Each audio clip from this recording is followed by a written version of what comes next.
Gaurkoan funtzio kuadratikoak aurkeztuko dizkizuet. Eta horretarako funtzio kuadratikorik sinpleena edo errezena aztertuko dugu. I berdin isa berbi funtzioa. Funtzio hori ardatzetan irudikatuko dugu. Horretarako balio taula bat eraikiko dugu.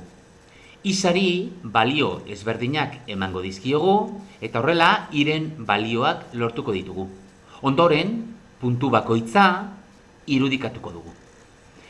Eman diezazkiogun isari baliorik errezenak. Adibidez, 0a.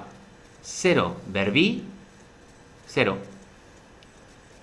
Bat berbi, bat. Minus bat berbi, bat. Bi berbi, lau.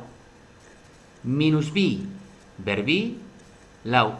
Ikusten duzuenez, bat eta minus baterako balio berdina lortu dugu, eta bi eta minus birako balio berdina lortu dugu.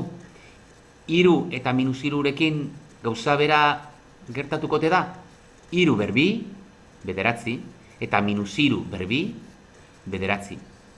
Orain goazen puntu horiek ardatzetan adieraztera. 0,0 puntua,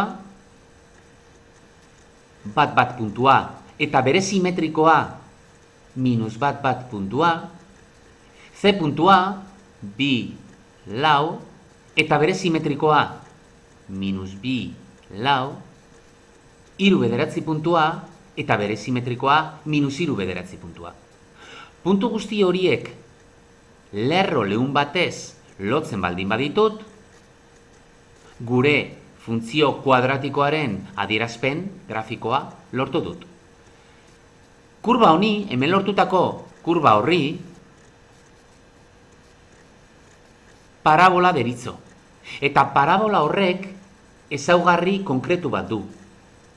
Kurba hori simetrikoa da. Ikusi duzue, puntuak simetrikoa direla. Beraz, bere puntu guztiak simetrikoa direnez, parabola ere simetrikoa